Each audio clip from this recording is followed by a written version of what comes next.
Penciumanmu akan menangkap aroma gurih bakso yang memikat. Mata tertuju pada antrean panjang yang mengular.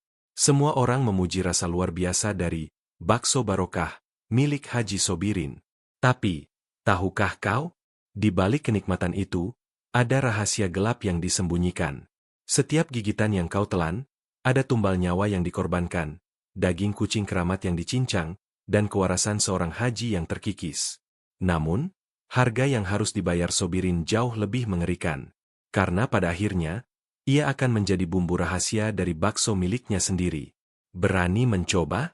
Panas terik kota Bekasi terasa menampar wajah Haji Sobirin. Uap dari dandang bakso di depannya tidak lagi terasa hangat, melainkan menyesakan, bercampur dengan bau debu jalanan yang tak kunjung hilang. Di usianya yang menginjak akhir 50-an, punggungnya sudah membungkuk, menopang beban hidup yang terasa semakin berat. Lapak baksonya, bakso barokah Haji Sobirin, dulunya adalah kebanggaannya. Sebuah warung sederhana di pinggir jalan, namun selalu ramai dikunjungi pembeli, terutama anak-anak sekolah dan pekerja kantoran yang mencari makan siang murah meriah. Tapi itu dulu. Sekarang, meja-meja kosong itu seolah mengejeknya.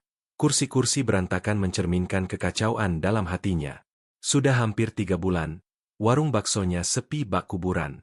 Jangankan untung, untuk sekadar menutup modal harian saja rasanya sangat sulit. Setiap pagi, ia menyiapkan adonan, merebus tetelan, dan menata pangsit dengan harapan. Setiap malam, ia pulang dengan sisa dagangan yang tak terjual dan dompet yang kian menipis. Istrinya, Bu Fatma, terbaring sakit di rumah, butuh biaya pengobatan yang tak sedikit. Anak-anaknya yang masih sekolah membutuhkan uang saku, buku, dan seragam. Sobirin merasa seperti seorang nahoda yang kapalnya karam di tengah badai, tanpa harapan untuk melihat daratan. Haji Sobirin, mana janji Bapak? Suara melengking itu menusuk telinga Sobirin. Seorang pria berbadan besar dengan tato naga di lengan kanannya berdiri di depan lapaknya, diikuti 2 rekannya yang berwajah sangar. Pak Joko, si penagih utang dari koperasi simpan pinjam ilegal, lagi. Sudah seminggu ini, Joko dan anak buahnya rutin mampir, bukan untuk membeli bakso, melainkan untuk meneror. Tolong, Pak Joko, beri saya waktu sedikit lagi. Usaha saya sedang tidak baik, jawab Sobirin, suaranya bergetar menahan malu dan ketakutan. Keringat dingin membasahi baju koko putihnya. Joko tertawa sinis. Waktu? Bapak pikir waktu itu gratis. Haji, utang Bapak sudah menumpuk. Bunganya jalan terus. Kalau besok belum ada, jangan salahkan saya kalau warung ini saya angkut semua. Ia meludah di samping kaki Sobirin sebelum berbalik pergi, meninggalkan jejak sepatu bot yang kotor di lantai lapak. Sobirin ambruk di kursi bambunya. Tubuhnya terasa lemas tak bertenaga. Kata-kata Joko menggema di kepalanya, menekan otaknya. Bangkrut, miskin, dipermalukan. Kata-kata itu jauh lebih menakutkan daripada hantu atau setan manapun. Harga dirinya hancur berkeping-keping. Dulu ia dikenal sebagai haji yang dermawan, yang punya banyak akal. Kini ia hanya seorang lelaki tua yang gagal. Ia memejamkan mata, mencoba mencari ketenangan, tapi yang muncul adalah wajah istrinya yang pucat dan mata sendu anak-anaknya. Ya Allah, apa yang harus hamba lakukan? Gumamnya lirih, air mata menetes membasahi pipi keriputnya. Dalam gelapnya keputusasaan itu, bayangan sebuah ide mulai merayap pelan, ide yang selama ini ia tepis mentah-mentah. Sebuah jalan pintas yang berbahaya, bisikan-bisikan tentang kekayaan instan yang didapat dengan cara yang tidak wajar. Pesugihan. Ia menggelengkan kepala, mencoba mengusir pikiran terkutuk itu. Tapi, bisikan itu terlalu kuat, terlalu menggoda di tengah himpitan hidup yang mencekik. Apalagi yang bisa ia lakukan? Malam itu, Sobirin pulang ke rumah dengan langkah gontai. Udara malam yang lembab terasa dingin menusuk tulang, namun tidak sedingin hatinya. Bu Fatma menyambutnya dengan senyum lemah, mencoba menyembunyikan rasa sakitnya. Gimana? Yah? Baksonya hari ini laku? Tanyanya lembut, sambil membantu Sobirin melepas peci. Sobirin hanya menggeleng pelan, tak sanggup berucap. Ia melihat sisa makanan di meja, hanya nasi dengan sedikit lauk seadanya. Air matanya menetes lagi. Ia merasa gagal sebagai kepala keluarga. Setelah Bu Fatma tertidur, Sobirin duduk di teras, menatap langit malam yang gelap. Bintang-bintang tampak jauh dan tak peduli. Ia sudah mencoba segalanya. Mulai dari promosi, diskon, hingga mencoba peruntungan di pasar malam. Bahkan ia sudah mendatangi beberapa kiai dan ulama untuk meminta doa dan saran, tapi tak ada yang membuahkan hasil signifikan. Semakin ia berusaha, semakin ia merasa terperosok. Setiap hari adalah siksaan. Ancaman dari Pak Joko dan anak buahnya membuat dadanya sesak. Mereka tidak hanya mengancam, tetapi juga sesekali merusak barang di warungnya, memberi peringatan keras. Kalau besok belum ada duit, motor kamu yang kami sita, Haji. Begitu ancaman terbaru mereka. Motor itu adalah satu-satunya aset berharga yang Sobirin miliki, satu-satunya alat transportasi untuk mengantar anak-anaknya ke sekolah dan menjemput obat untuk istrinya. Dalam kesendirian itu, bisikan-bisikan aneh mulai terdengar lagi di benaknya. Bisikan tentang pesugihan. Ia pernah mendengar cerita-cerita itu dari tetangga-tetangga yang dulunya miskin mendadak kaya raya. Ada yang bilang mereka memelihara tuyul, ada yang bilang babi ngepet, dan yang paling sering didengar adalah pesugihan yang berhubungan dengan makanan, agar dagangan laris manis secara misterius. Konon, ada pesugihan bakso kucing yang sangat ampuh. Awalnya, Sobirin menepisnya sebagai omong kosong. Ia seorang haji, pernah menginjakan kaki di tanah suci. Ia tahu betul dosa besar yang akan ia tanggung jika melakukan hal-hal syirik seperti itu. Namun, keputusasaan adalah setan yang paling kejam. Ia terus-menerus memikirkan wajah istrinya yang sakit, wajah anak-anaknya yang polos dan kelaparan. Apakah ia akan membiarkan mereka menderita karena ia terlalu suci untuk mengambil jalan pintas? Tangan Sobirin merogoh saku baju koko lamanya. Sesuatu yang kasar dan tipis tersentuh di sana. Ia menariknya keluar. Sebuah kartu nama. Sudah berbulan-bulan kartu itu terselip di sana, tanpa ia sadari. Kartu nama itu berwarna hitam pekat, dengan tulisan emas yang berbelit-belit, Mbah Karim, ahli ilmu gaib dan pesugihan. Di bawahnya tertera alamat dan nomor telepon. Jantung Sobirin berdebar kencang. Kartu nama itu entah bagaimana bisa sampai di sakunya. Apakah ini takdir? Apakah ini jawaban dari doanya yang putus asa? Meskipun jawaban itu datang dari kegelapan, rasa takut beradu dengan harapan. Harapan untuk keluar dari belitan utang, harapan untuk menyelamatkan keluarganya. Pikiran tentang neraka dan dosa seolah-olah lenyap ditelan urgensi yang mendesak. Ia menatap kartu nama itu lama. Tangannya gemetar. Hanya ini jalannya, Sobirin. Bisikan itu terdengar semakin jelas, bukan hanya di benaknya, tapi seolah-olah berbisik di telinganya. Keluargamu akan menderita jika kau tak bertindak. Pada akhirnya, setelah pergulatan batin yang panjang dan melelahkan, Sobirin menghela napas pasrah. Matanya yang merah menatap kartu nama itu dengan tekad yang mengerikan. Ia akan datang. Mentari pagi menyingsing. Namun bagi Haji Sobirin, hari itu terasa lebih gelap dari malam-malam sebelumnya. Dengan langkah berat dan hati yang berdegup tak karuan, ia meninggalkan rumah, beralasan ingin mencari bahan baku ke pasar yang lebih jauh. Padahal, tujuannya bukanlah pasar, melainkan sebuah alamat di sudut kota yang jarang dilalui orang. Alamat yang tertera di kartu nama hitam milik Mbah Karim. Jalanan menuju lokasi itu semakin sepi dan sempit. Pohon-pohon tua rimbun menutupi sebagian langit, membuat suasana terasa temaram meskipun matahari bersinar terik. Aroma tanah basah bercampur bau kemenyan yang samar-samar mulai tercium. Sobirin meneguk ludah. Ia sudah sampai. Sebuah rumah tua yang tampak usang dan tak terawat berdiri di depannya. Lumut tebal menyelimuti dinding, jendela-jendela kayu yang sebagian pecah ditutupi kain hitam. Suara angin yang berdesir melewati dedaunan terdengar seperti bisikan-bisikan aneh. Sobirin ragu sejenak. Namun bayangan Pak Joko yang mengancam, wajah pucat istrinya, dan mata lapar anak-anaknya kembali menghantuinya. Ia memejamkan mata, menarik napas dalam-dalam, lalu mengetuk pintu kayu yang reot itu. Pintu terbuka perlahan, memperlihatkan seorang pria tua berjanggut putih panjang, matanya tajam dan menusuk, seolah mampu membaca isi hati Sobirin. Itulah Mbah Karim. Ia mengenakan jubah hitam lusuh dan memegang tongkat kayu berukir aneh. Sudah saya duga kamu akan datang, Haji Sobirin, ucap Mbah Karim. Suaranya serak dan dalam, membuat bulu kuduk Sobirin meremang. Mari masuk. Sobirin melangkah masuk ke dalam ruangan yang gelap dan berbau dupa campur anyir. Di tengah ruangan, Sebuah meja beralaskan kain hitam tampak dipenuhi sesajen. Ada kembang 7 rupa, kemenyan yang mengepulkan asap tebal, dan yang membuat Sobirin bergidik, sebuah mangkuk berisi darah segar. Di pojok ruangan, sebuah arca kucing hitam berukuran sedang dengan mata merah menyala, tampak menatapnya tajam. Atmosfer di dalam rumah itu begitu berat, seolah dipenuhi oleh entitas-entitas tak kasat mata. "Duduklah, Haji," perintah Mbah Karim, menunjuk ke sebuah tikar usang. "Kau datang padaku karena butuh kekayaan, bukan?" Sobirin mengangguk pelan, tenggorokannya tercekat. "Ya, Mbah. Saya terlilit utang. Usaha saya sepi. Keluarga saya butuh makan." Mbah Karim tersenyum sinis, memperlihatkan gigi kuningnya.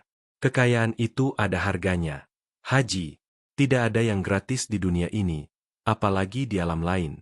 Kau harus berkorban." "Korban apa, Mbah?" tanya Sobirin. Suaranya nyaris tak terdengar. "Pertama," Mbah Karim menunjuk arca kucing, "kau harus membuat bakso kucing. Bukan sembarang kucing. Kucing ini adalah jelmaan dari entitas yang akan memberimu kekayaan. Dagingnya harus kau campurkan ke dalam adonan bakso yang kau jual." Sobirin terbelalak. "Daging kucing? Tapi Mbah, itu haram." Mbah Karim terkekeh pelan, tawa yang terdengar dingin dan meremehkan. "Haram? Apa kau masih memikirkan haram halal saat keluargamu kelaparan? Lagi pula, ini bukan kucing biasa. Ini adalah penjaga kekayaanmu. Dan yang kedua, yang paling utama." Mbah Karim mendekat. Suaranya merendah menjadi bisikan mengerikan. "Setiap malam Jumat Kliwon, kau harus menyerahkan 1 nyawa. Tumbal. Darah segar untuk entitas ini." Tubuh Sobirin membeku. "Membunuh? Ia seorang haji." Pikirannya menjerit menolak. Tidak, Mbah. Saya tidak bisa. Membunuh itu dosa besar." "Dosa?" Mbah Karim mendengus. "Bukankah kau datang padaku karena kau sudah diambang kehancuran? Dosa kelaparan anak-anakmu, dosa istrimu yang tak terobati, mana yang lebih besar menurutmu? Pikirkan warungmu yang akan disita. Pikirkan anak-anakmu yang akan diusir dari sekolah. Apa kau sanggup melihat mereka menderita?" Kata-kata Mbah Karim menusuk tepat ke ulu hati Sobirin. Ia membayangkan wajah Pak Joko yang brutal, rumahnya yang akan disita, dan tatapan hampa istrinya. Dada Sobirin sesak. Pilihannya hanya 2. Tetap suci, namun menderita, atau mengotori tangannya demi menyelamatkan keluarganya dari kehancuran total. Setelah pergulatan batin yang sangat berat, di mana ketakutan akan kehilangan segalanya mengalahkan nuraninya, Sobirin mengangkat kepalanya. Matanya merah, air mata mengalir membasahi pipi. Baik, Mbah. Saya setuju." Suara itu keluar dari bibirnya, tipis dan nyaris tak terdengar, namun cukup bagi Mbah Karim. Senyum puas tersungging di bibir dukun itu. "Bagus. Kau telah membuat pilihan yang benar, Haji. Entitas ini akan memberimu kekayaan berlimpah. Tapi ingat, jangan pernah mencoba mengingkari janji ini, atau kau akan membayar dengan harga yang jauh lebih mahal." Mbah Karim memberikan sebuah kertas berisi mantra dan sebuah botol kecil berisi cairan hitam pekat. "Ini untuk membersihkan dagingnya. Dan ingat, malam Jumat Kliwon pertama adalah malammu." Sobirin pulang dengan tubuh terasa hampa, jiwanya terenggut. Ia telah mengikrarkan perjanjian berdarah. Malam Jumat Kliwon pertama tiba. Udara terasa dingin menusuk tulang, meskipun tidak ada angin. Langit pekat tanpa bintang, seolah ikut menutupi kejahatan yang akan terjadi. Haji Sobirin mengenakan pakaian serba hitam, wajahnya pucat pasi, dan tangannya gemetar hebat. Sebuah pisau dapur yang sudah diasah tajam ia selipkan di pinggangnya, tersembunyi di balik baju. Mbah Karim telah memberinya instruksi khusus. Tumbal pertama haruslah seorang pengembara, seseorang yang tidak akan dicari keberadaannya. Dan lokasinya, sebuah jembatan tua yang sepi di pinggir kota. Jantung Sobirin berdegup kencang. Setiap detiknya terasa seperti palu goda menghantam dadanya. Ia tidak pernah membayangkan dirinya akan menjadi seorang pembunuh.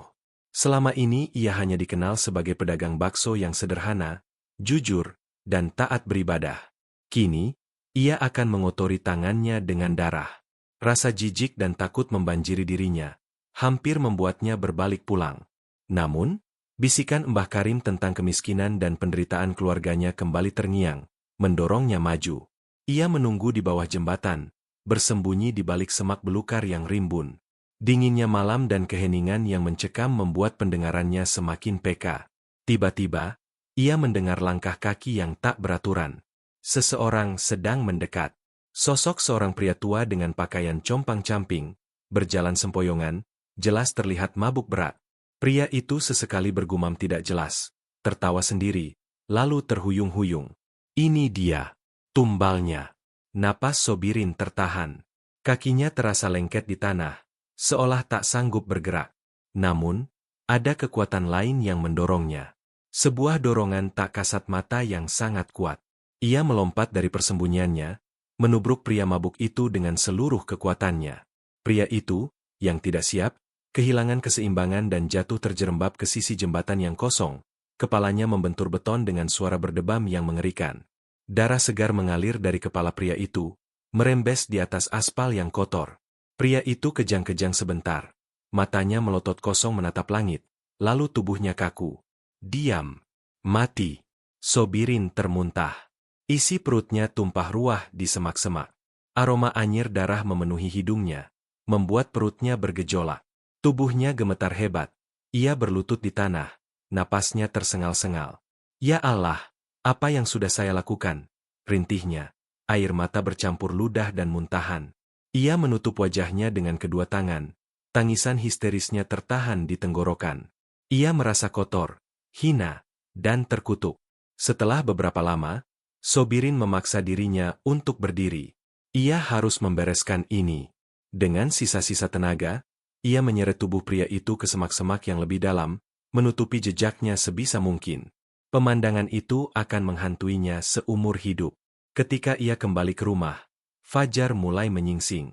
Mbah Karim sudah menunggunya di teras. Senyum tipis terukir di bibirnya. Di kakinya, 3 ekor kucing hitam pekat duduk berjejer rapi.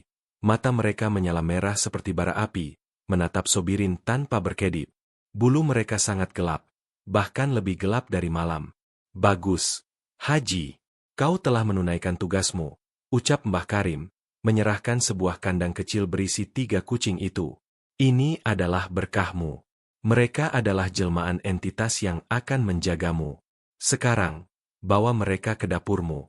Sembelih mereka dengan cara yang sudah kutunjukkan, dan campurkan daging mereka ke adonan bakso. Ingat, jangan sampai ada yang tahu. Sobirin menatap kucing-kucing itu. Mereka mengeong pelan. Suaranya terdengar merdu namun juga menyeramkan. Ia tak punya pilihan. Dengan tangan yang masih gemetar, ia membawa kucing-kucing itu ke dapur, meletakkannya di sudut. Ia tahu, mulai saat ini, hidupnya tidak akan pernah sama lagi. Ia telah masuk terlalu dalam ke kegelapan. Ia mencincang daging kucing-kucing itu, lalu mencampurnya ke adonan bakso yang kental. Aroma aneh yang memabukkan mulai tercium dari adonan tersebut, membuat perutnya bergejolak. Ia berharap semua ini akan berakhir. Fajar menyingsing, dan Haji Sobirin berdiri di depan dandang baksonya dengan jantung berdebar. Bukan karena ketakutan lagi, melainkan antisipasi yang mendebarkan. Adonan baksonya, yang sudah dicampur daging kucing keramat dan dibacakan mantra oleh Mbah Karim, tampak lebih kenyal, warnanya sedikit lebih pekat dari biasanya. Aroma gurih yang memancar dari dandang juga terasa berbeda, lebih kuat dan memikat, namun dengan sentuhan aneh yang sulit ia definisikan. Sebuah aroma yang memabukkan, seolah memanggil-manggil. Pagi itu, Sobirin memulai dagangannya seperti biasa, dengan hati yang campur aduk antara harapan dan rasa bersalah yang menusuk. Ia hanya bisa berdoa dalam hati agar semua ini berhasil dan kengerian semalam terbayar lunas. Awalnya, suasana warung masih sepi. Sobirin duduk di bangku, menunduk, tak berani menatap jalan. Ia membayangkan wajah korban semalam, rasa mual kembali menyerang. Tiba-tiba, ia mendengar suara langkah kaki. Seorang ibu-ibu paruhbaya yang biasanya selalu melewati warungnya tanpa menoleh, mendadak berhenti. Hidungnya mengembang, menghirup aroma bakso. Wah, Haji, bau baksonya kok beda ya hari ini? Lebih harum. Jadi pengen coba nih, ujar ibu itu, matanya berbinar-binar. Sobirin mengangkat kepala, terkejut. Ah, iya, Bu. Resep baru sedikit, jawabnya. Mencoba tersenyum meskipun bibirnya terasa kaku. Ibu itu memesan 1 porsi. Sobirin menyajikannya, tangannya sedikit gemetar. Ibu itu menyeruput kuahnya, lalu menggigit baksonya. Matanya langsung melebar. Ya Allah, Haji, enak sekali. Kok bisa sebegini enaknya?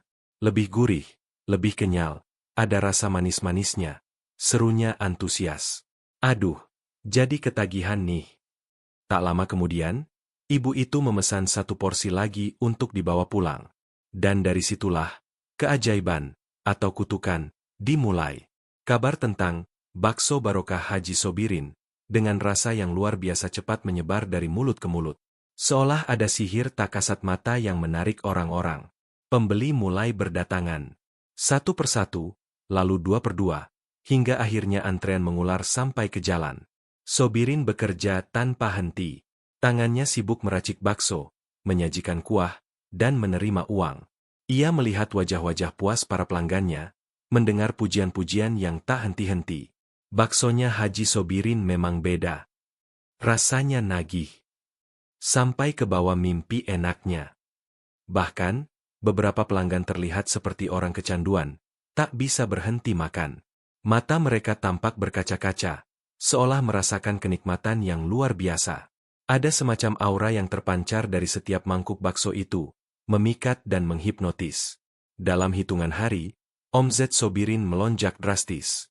Dari yang semula hanya bisa pas-pasan, kini ia bisa membawa pulang uang jutaan rupiah setiap hari.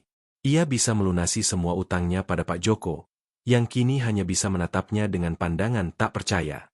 Ia membeli ruko baru yang lebih besar dan strategis, memperluas warungnya, bahkan mempekerjakan beberapa karyawan. Hidupnya berubah drastis, dari jurang kemiskinan menuju puncak kekayaan. Ia membelikan istrinya obat-obatan terbaik dan makanan bergizi, membuat Bu Fatma berangsur-angsur pulih. Anak-anaknya bisa sekolah di tempat yang lebih baik, dengan semua kebutuhan terpenuhi. Rumahnya yang dulu reot kini direnovasi menjadi lebih layak. Sobirin merasakan kelegaan yang luar biasa. Untuk sesaat, ia mencoba melupakan kengerian malam Jumat Kliwon itu. Ia sibuk menikmati hasil dari perjanjiannya, membenamkan dirinya dalam euforia kekayaan dan kesuksesan. Ini semua berkat doa dan kerja keras kita, yah, ujar Bu Fatma suatu sore, tersenyum bahagia sambil menata uang hasil penjualan. Sobirin hanya bisa tersenyum masam. Iya, Bu, jawabnya, hatinya teriris. Bukan. Ini bukan karena doa. Ini karena darah dan dosa. Namun, ia memilih untuk menikmati momen itu. Rasa bersalahnya masih ada. Namun suara gemerincing uang dan senyum bahagia keluarganya perlahan menenggelamkan bisikan hati nuraninya. Ia mulai terbiasa dengan aroma aneh baksonya, dan sesekali, saat tak ada yang melihat, ia melihat kilatan merah di sudut matanya, seolah arca kucing di dapur tersenyum puas.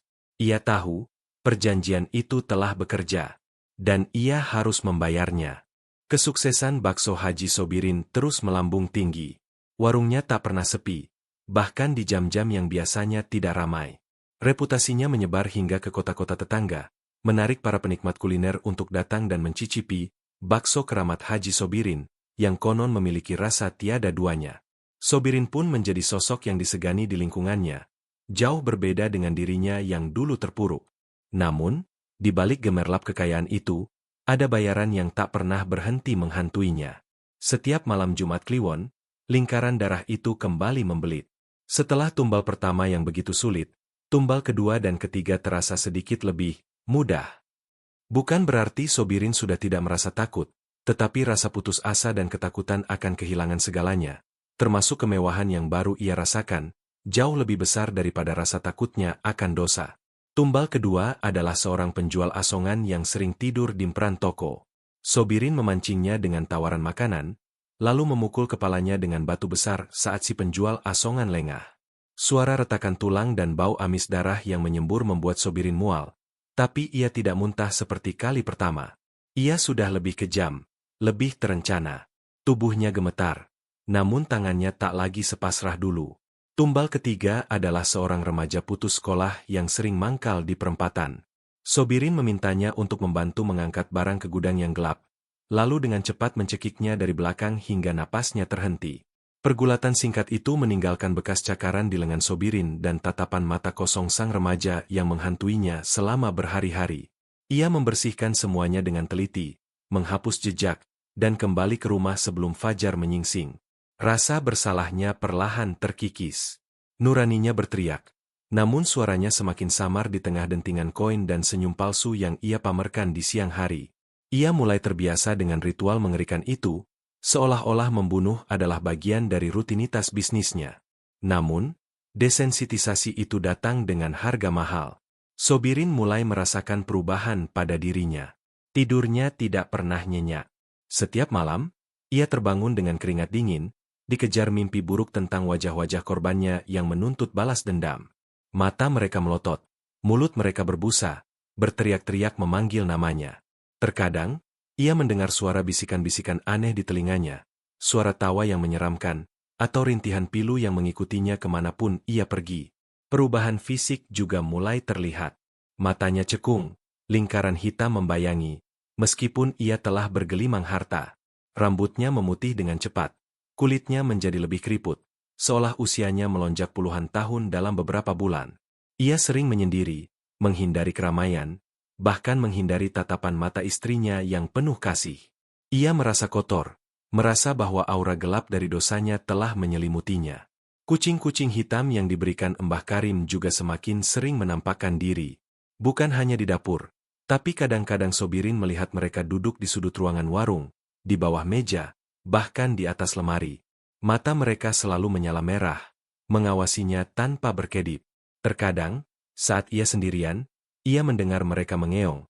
Suaranya terdengar seperti tawa cekikikan yang jahat. Mereka tidak lagi terlihat seperti kucing biasa, melainkan makhluk buas dengan taring panjang dan cakar tajam yang siap menerkam. Satu sore, saat Sobirin sedang membersihkan warungnya sendirian, ia melihat bayangan hitam melintas cepat di sudut matanya. Ia menoleh. Tak ada apa-apa. Namun, saat ia berbalik, sebuah arca kucing hitam yang semula berada di pojok dapur, kini sudah berada di meja kerjanya, menghadap ke arahnya. Mata arca itu bersinar merah terang. Dan Sobirin bersumpah ia mendengar suara cekikikan pelan dari arca itu. Jantungnya berdegup kencang. Ia ingin lari, tapi kakinya terpaku di tempat. Ia tahu, entitas itu kini lebih dekat dengannya dari yang pernah ia bayangkan. Lingkaran darah ini telah membelitnya erat, dan ia tak bisa melepaskan diri. Ketenaran bakso Haji Sobirin telah mencapai puncaknya. Berbagai liputan media massa, wawancara di televisi lokal, hingga endorsement dari selebriti media sosial, membuat warungnya semakin menggila. Antrean pembeli tak hanya mengular, bahkan kini harus menggunakan nomor antrean. Sobirin adalah pengusaha sukses, namun di balik citra itu, ia adalah seorang budak yang jiwanya terkoyak. Tuntutan pesugihan semakin berat. Setelah tumbal ketiga, Mbah Karim tidak lagi menelepon Sobirin, melainkan entitas kucing iblis itu sendiri yang berkomunikasi dengannya. Bukan lagi dalam mimpi, melainkan dalam halusinasi yang semakin nyata. Sobirin mulai melihat kucing hitam raksasa dengan mata merah menyala berdiri di samping tempat tidurnya, di sudut dapur, bahkan di keramaian warungnya. Suara berat dan serak itu berbisik langsung ke telinganya, menuntut lebih. Kau ingin lebih banyak kekayaan, Haji? Berikan lebih. Darah yang lebih segar. Nyawa yang lebih berharga. Bisik entitas itu suatu malam, suaranya menggelegar di benak Sobirin. Kini, setiap Jumat Kliwon, Sobirin tidak lagi hanya mencari pengembara atau remaja yang tak dicari. Entitas itu menuntut tumbal yang lebih spesifik, seorang pemuda lajang, seorang wanita muda, bahkan anak-anak. Rasa jijik dan kengerian membanjiri Sobirin, namun ia tak punya pilihan.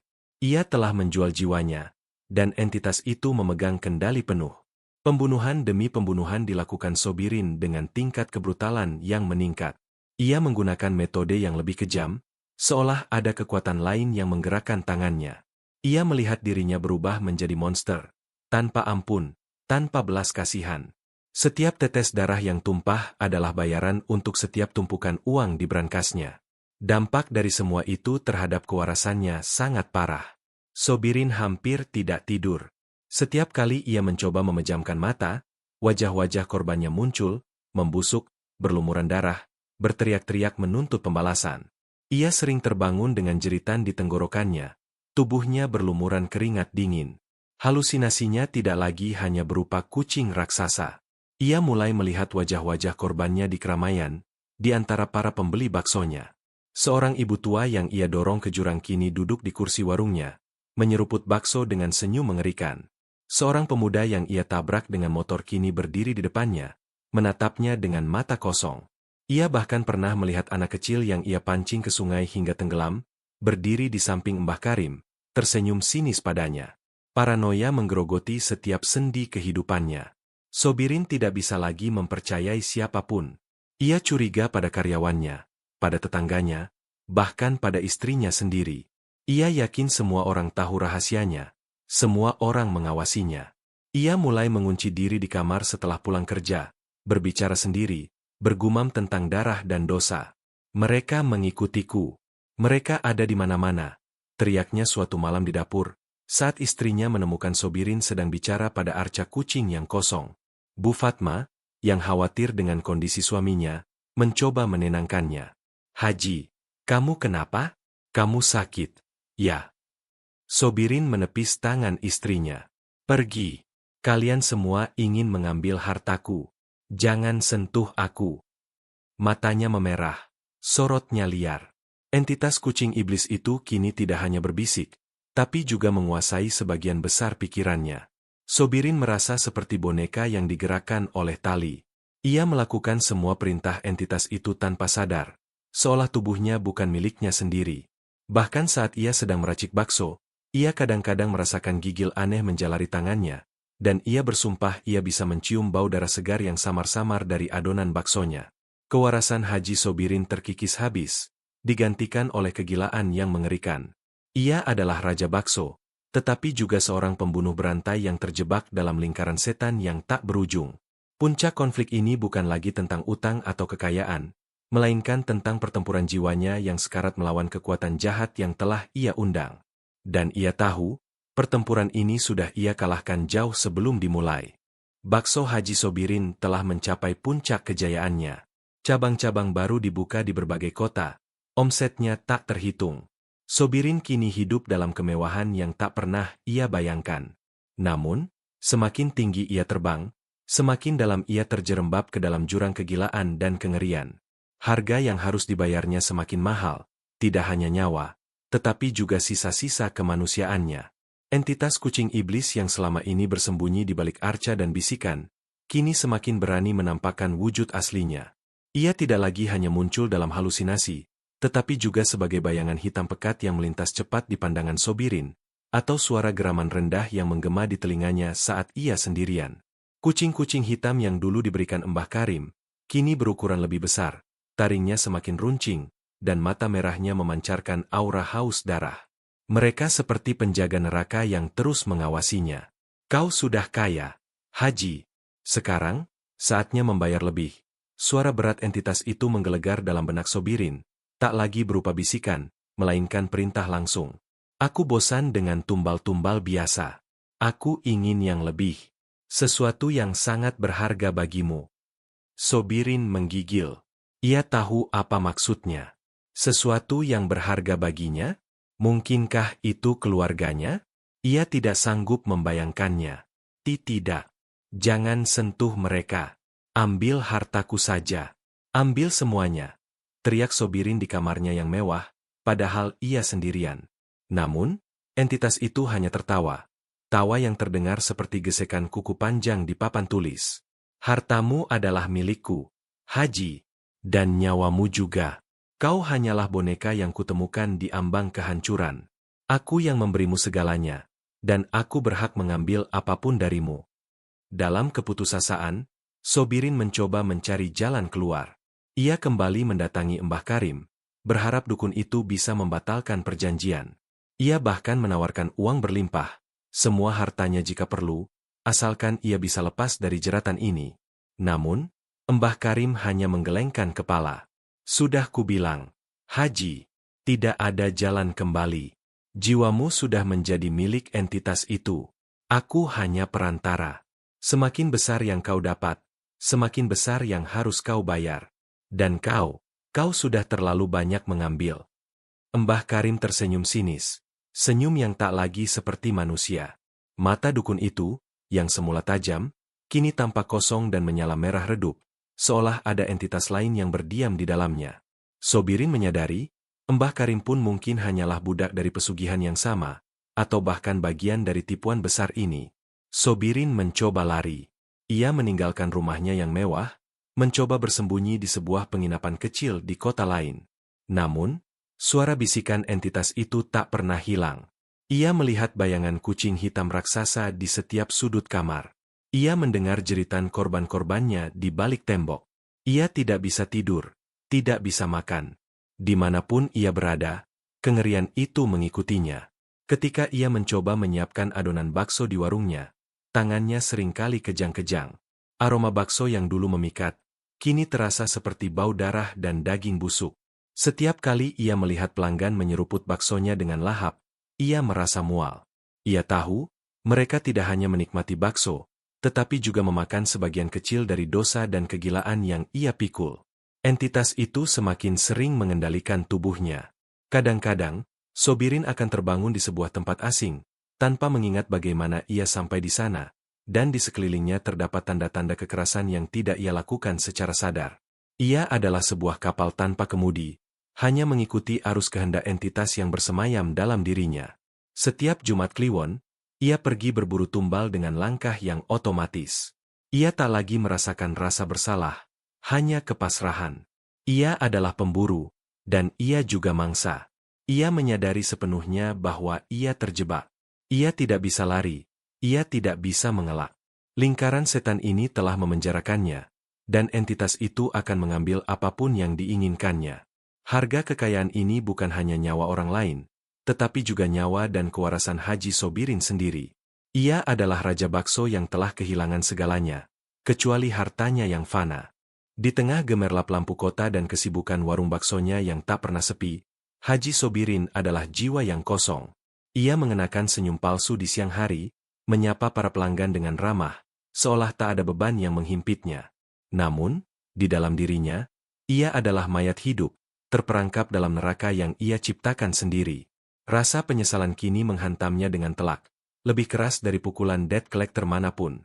Ia menyesali setiap keputusan yang ia ambil, setiap nyawa yang ia renggut, setiap kali ia mengabaikan nuraninya demi kekayaan fana. Ia melihat keluarganya hidup dalam kemewahan, namun ia tak bisa lagi merasakan kebahagiaan itu. Setiap kali anak-anaknya memeluknya, ia merasa tangannya yang berlumuran darah mengotori mereka. Setiap kali istrinya tersenyum, ia merasa tatapan entitas kucing iblis itu mengawasinya dari balik senyum istrinya. Ia tahu, entitas itu tidak akan berhenti. Tuntutan untuk tumbal yang lebih berharga semakin sering terdengar.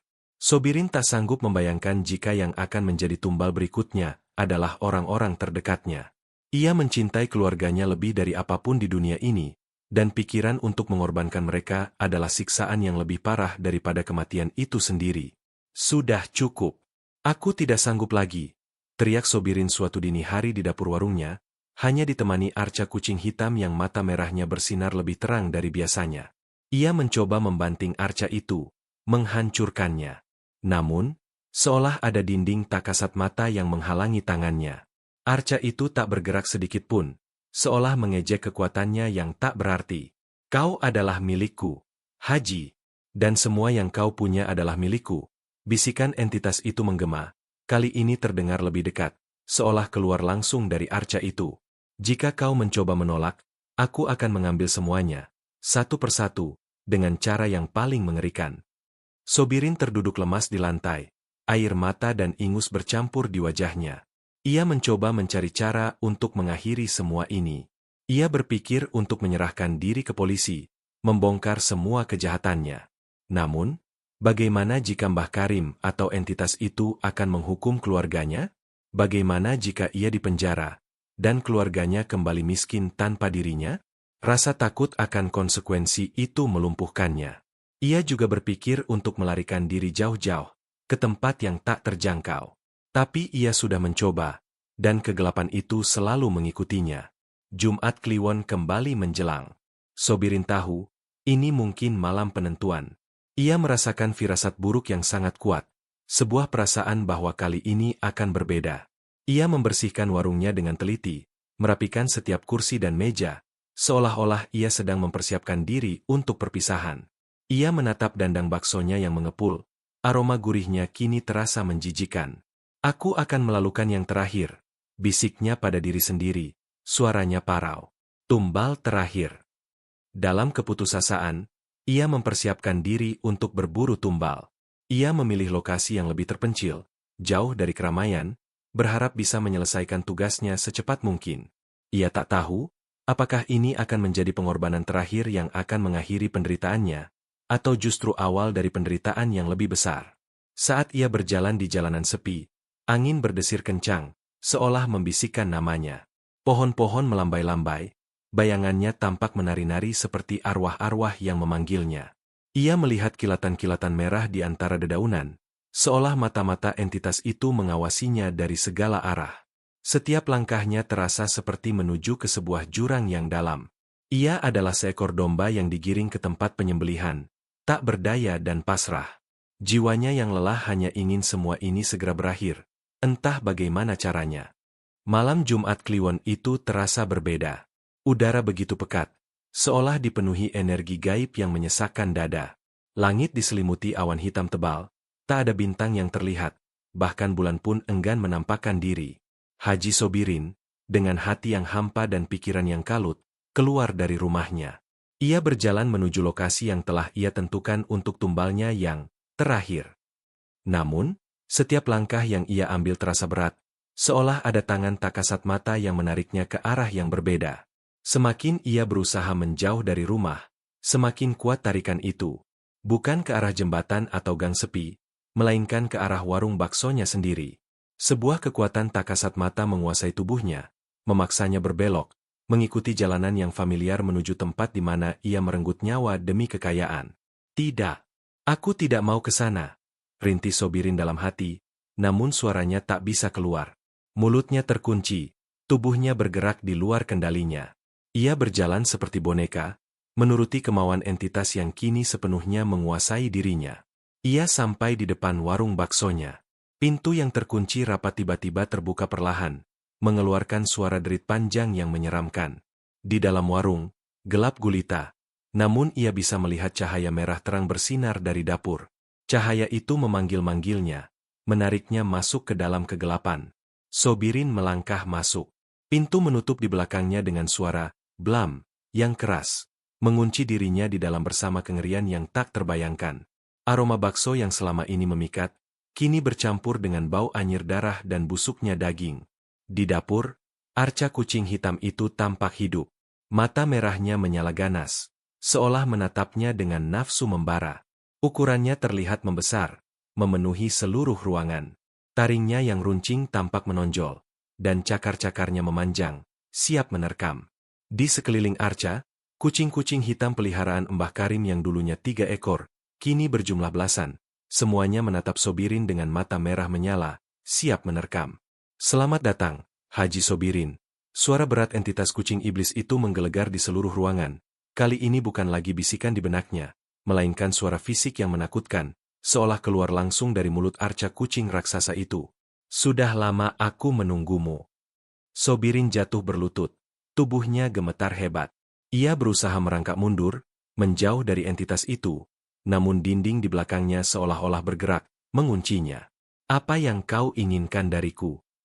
Aku sudah melakukan semua yang kau minta. Aku sudah berikan tumbal-tumbal itu, teriak Sobirin, suaranya pecah karena ketakutan.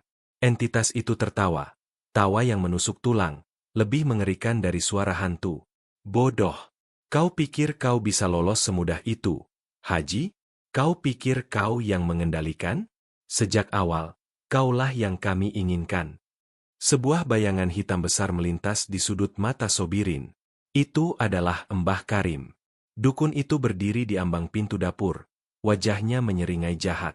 Matanya kini sepenuhnya merah menyala. Tak ada lagi jejak kemanusiaan di sana. Ia tidak lagi seperti dukun tua, melainkan seperti monster yang telah lama bersembunyi. Mbah Karim? Apa maksud semua ini? Tanya Sobirin, napasnya tercekat. Kau adalah tumbalnya, Haji, jawab Mbah Karim, suaranya juga berubah, serak dan penuh kegelapan. Tumbal yang paling sempurna, yang paling berharga. Bukankah kau sudah kaya raya? Bukankah kau sudah mendapatkan segalanya? Kini saatnya kau membayar dengan yang paling mahal.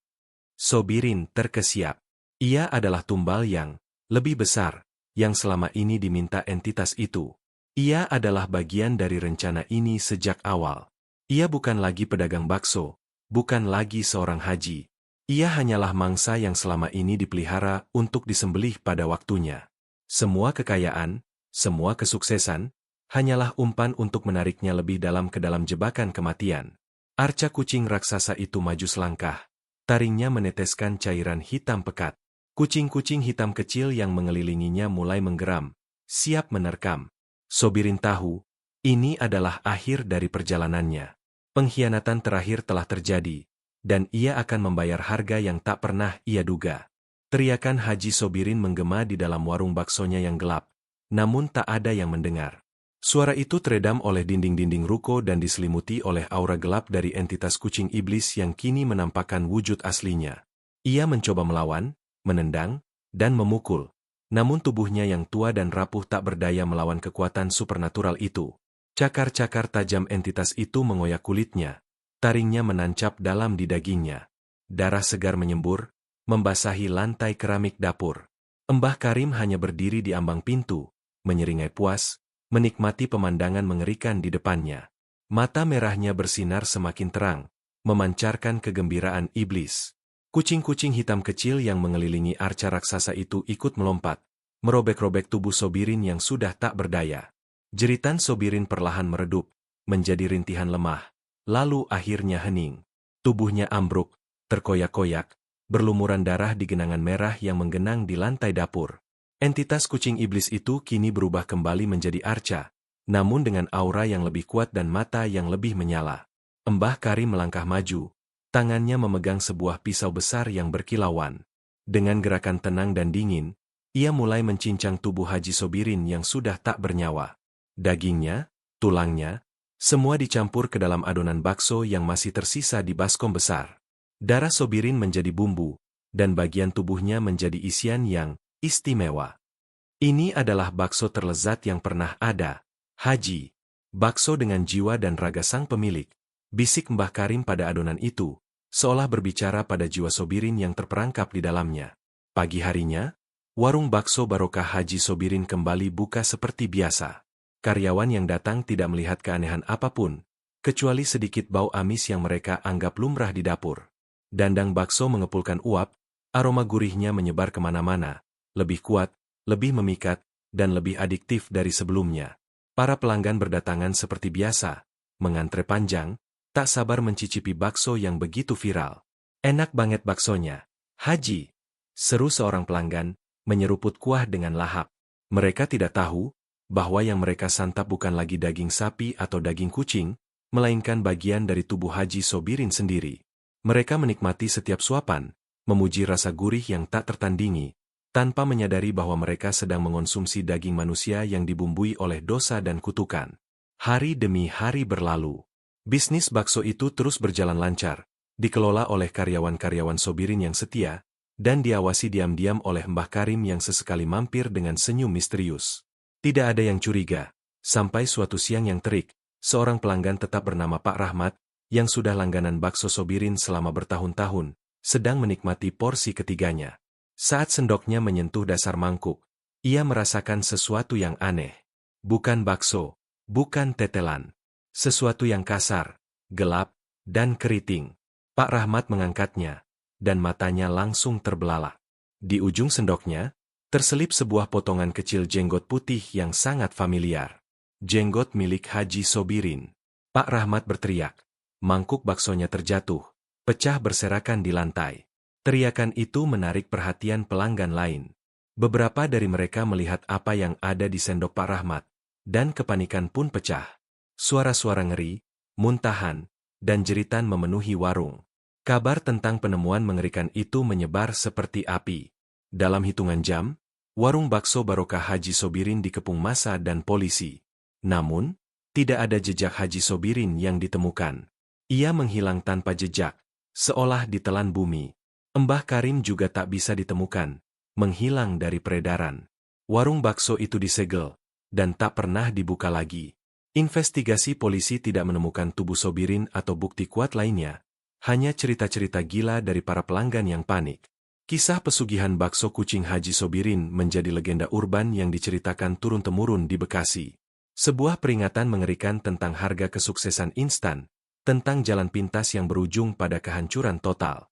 Setiap kali ada yang menyebut bakso kucing Haji Sobirin, orang-orang akan bergidik, teringat pada kisah mengerikan seorang haji yang menjual jiwanya, lalu pada akhirnya, menjadi bagian dari bakso yang ia jual.